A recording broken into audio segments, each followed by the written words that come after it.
Welcome back another video. నా వెనకాల కూర్చున్నాడు మీకు గుర్తుంది కదా, మన ఫ్లవర్ ఆరన్ ఫిష్ కోసం అక్వేరియం తయారు చేసిన సన్నీ. అతను మళ్ళీ మనకి ఇన్ని రోజుల తర్వాత దొరికాడు. మన ఫ్లవర్ ఆరన్ బేబీ పెద్దదైపోయింది, ట్యాంక్ చిన్నదైపోయింది. అందుకే మన సన్నీ గారిని తీసుకుని గ్లాస్ షాప్ కి అయితే వచ్చేసాం. మనకి కావాల్సిన సైజు లో మెజర్మెంట్స్ ఇచ్చి గ్లాసులు కట్ చేయించాడు. మనం కట్ చేయించుకున్న గ్లాసులు వాళ్ళే నీట్ గా మిషన్ తో రబ్ చేశారు. ఇంకా ఇది తీసుకుని బైక్ లో పెట్టుకుని అయితే వచ్చేసాం. ఇంకా మనోడు ఫిష్ ట్యాంక్ ప్రాసెస్ అయితే స్టార్ట్ చేసాడు. ఇంకా నీట్ గా సిలికాన్ పెట్టేసి ఇంకా లాస్ట్ టైం ఆ వీడియోలో చేసినట్టు అక్వేరియం అయితే రెడీ చేసాడు.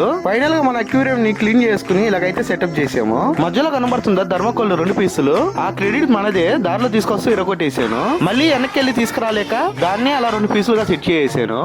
ఎవరురా నువ్వు ఇంత టాలెంటెడ్ ఉన్నావు? You are really a god gifted child. Final గా మన ఫిష్ ని ట్యాంక్ లో వేసే సమయం ఆసనమైంది. వాడు మామూలుగా ఇన్ని నీళ్ళలో మన చేతికి దొరకడు కాబట్టి జగ్గుతో కొన్ని నీళ్లు తీసేసి చేయితో మన చేపను పట్టుకుని తీసుకొచ్చి మన ట్యాంక్ లో వేసేయాలి. ఫైనల్ గా మన ఫ్లవర్ ఆరన్ ఫిష్ ట్యాంక్ అయితే సెటప్ అయిపోయింది. ఇది గుర్తుపెట్టుకో, తర్వాత మాట్లాడుకుందాం.